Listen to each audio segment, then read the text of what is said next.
today's news. This is CBS News on the Hour, sponsored by Progressive Insurance. I'm Monica Ricks.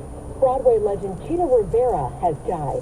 Come on, baby, why don't we paint the sky?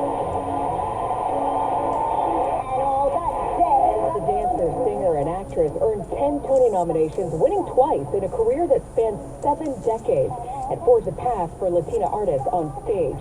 Her daughter released a statement confirming Rivera died after a brief illness. She was 91 years old.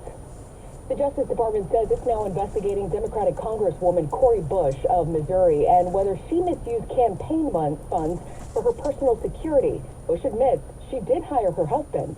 I retained my husband as part of my security team to provide security services because he has had extensive experience in this area and is able to provide the necessary services at or below fair market rate. Bush says she is fully cooperating with the feds. Former President Trump celebrating a decision that keeps him on the primary ballot in Illinois. Critics have been fighting to remove him from ballots in several states as the Supreme Court weighs his eligibility over his role in the January 6th insurrection.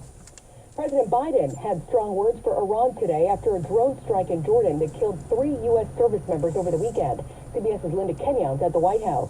The president is blaming Iran-backed militia groups for the attack. We hold responsibility for supplying the weapons to the people who did it. Well, Mr. Biden declined to say what he plans to do about it. He did say this. I don't think we need a wider war in the Middle East. That's not what I'm looking for. President Biden met with his national security team yesterday as he weighs his options on how and when he will respond. In the West Bank, correspondent Robert Berger has more on a daring Israeli military raid. This was like something out of a movie. Israeli commandos disguised as medical staff and Muslim women raided a hospital in the West Bank town of Jenin. They went to a room and using guns with silencers, they killed 3 Palestinian militants.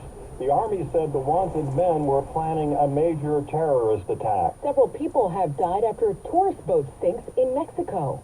At least 4 people are dead, including a child, and others missing after a boat ferrying more than a dozen people sank off the coast of Cancun. The goddess of the sea was carrying 16 tourists and 3 crew members when it began to sink in rough seas. The captain has now been taken into custody and is facing charges. CBS's Matt Piper.